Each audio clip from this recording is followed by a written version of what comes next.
If I had a subtitle, I'd be calling it Boys to Boaz, Boys to Men.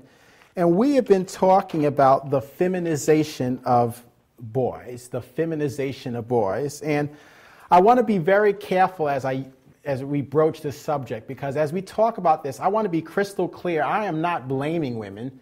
In fact, this phenomenon that we've been discussing is really women having to overcompensate because men have not handled their business. So you have single moms, you have men who won't take responsibility for their children. So this is in no way, shape, form, or fashion finger pointing. It's definitely not women bashing, but it's to highlight and bring to our awareness a phenomenon that's very pervasive and doesn't get discussed often, and that's the feminization of boys. When we say feminization, remember, we're talking about a worldview that's female dominated. We're not talking about effeminate. Effeminate means the desire to be a woman. But feminization is when a man or a boy has a worldview that's predominantly female in nature, or the predominant imprint on his life has been a female or feminine one. Now remember, God is smart, obviously. That's maybe the understatement of a century.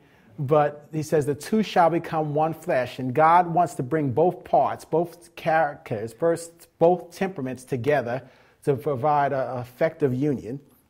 So we said our reference verse is 1 Corinthians 16:13, particularly out of the NIV and New American Standard. It says, "Be on the alert, stand firm in the faith, act like men, be strong."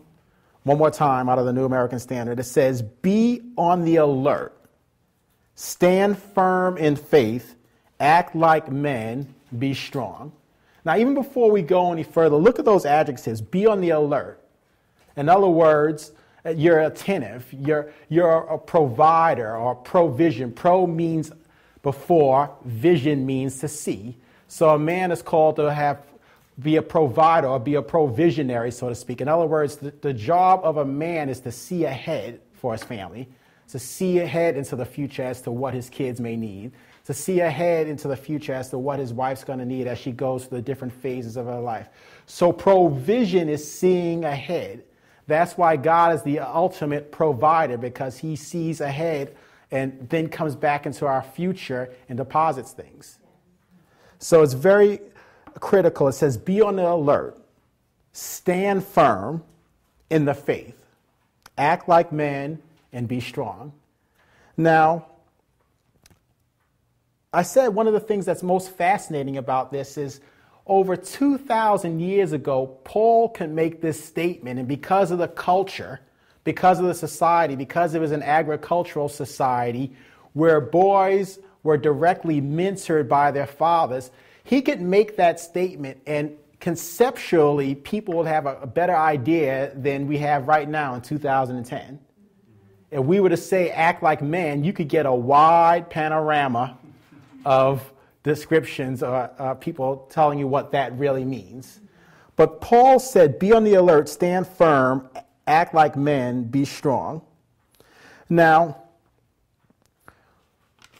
we've been taking a comment that I think is very powerful that I've been reading from Marion Levy, who's a sociologist from Princeton, and I want to read it slowly.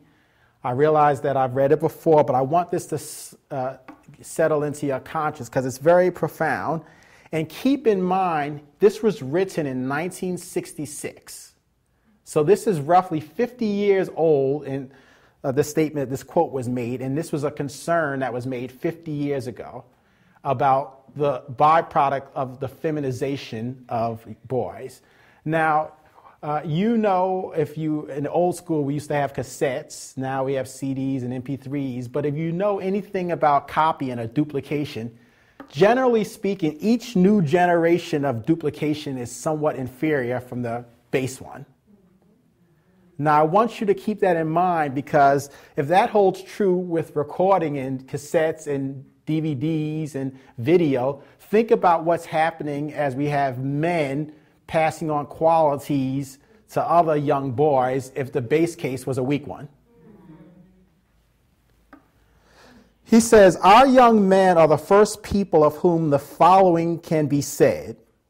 If they are males, they and their fathers and their brothers and sons and all the males they know are overwhelmingly likely to have been reared under the direct domination and supervision of females from birth to maturity.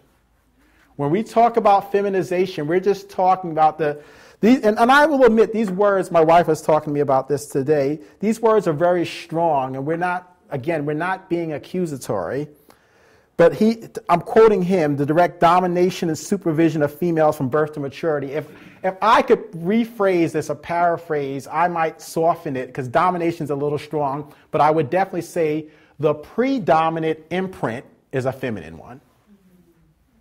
And the imprint you receive as a young person shapes you. Do you realize, I've shared this before, but I'm getting ready to be a father of a young lady, and my daughter, when my daughter is born, do you realize that I will be the first male in her life she tries to give her heart to? And how I handle that and the type of steward I am over her trying to give me her heart will forever create an imprint on her as to what happens when you try to give your heart to a male. If I provide a good example, then she's got a strong base case to compare to weaker ones. If I provide a weak base case, then she doesn't really know what to expect.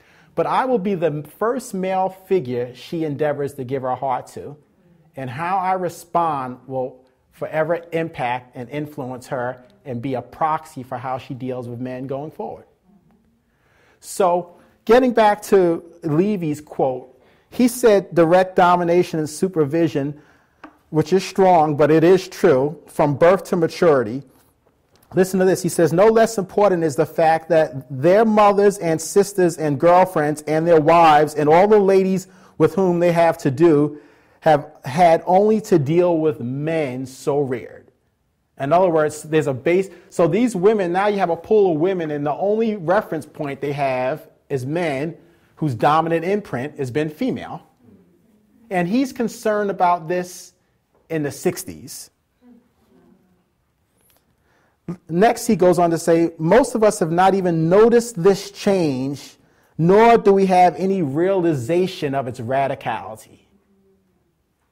And this is interesting because, bringing it up to speed, he says most of us haven't even noticed this change. It's interesting. Sometimes you hear women frustrated because men will seem so aloof or distant.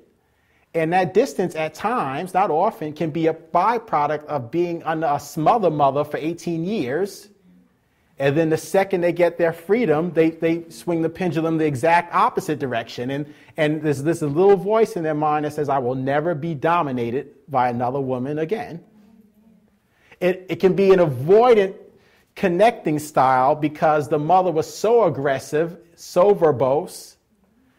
If you ask young men, Dennis shared this with us, one of the things that they talk about that they would change about their mothers is they talk too much. And it's not even that they need to, it's not even like the mother needs to change per se, but that's a feminine quality. She talks to communicate. So it says most of us haven't even noticed the radicality of this. Now I say that because he calls it radicality. You call it aloof. You call it distant. You call him hard to connect with.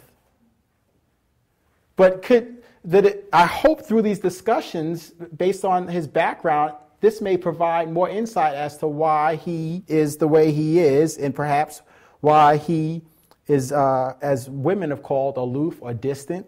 It might be a product of what we've discussed. So it says most of us have not even noticed this change, nor do we have any realization of its radicality. To put the matter as dramatically as possible, we do not even know whether a viable human beings can over a long period of time be reared in such a fashion. I mean, he's concerned about our fabric. And, if he's always mama's little boy and he can do no wrong, then he grows up to be the guy at McDonald's who's lazy. The guy at McDonald's where you ask him for a napkin, he looks at you cross-eyed. You ask him for some extra ketchup, he gives you one pack. He grows up to be the cashier who's texting at the store while you're waiting to be served. Why? Because he was never wrong to mama.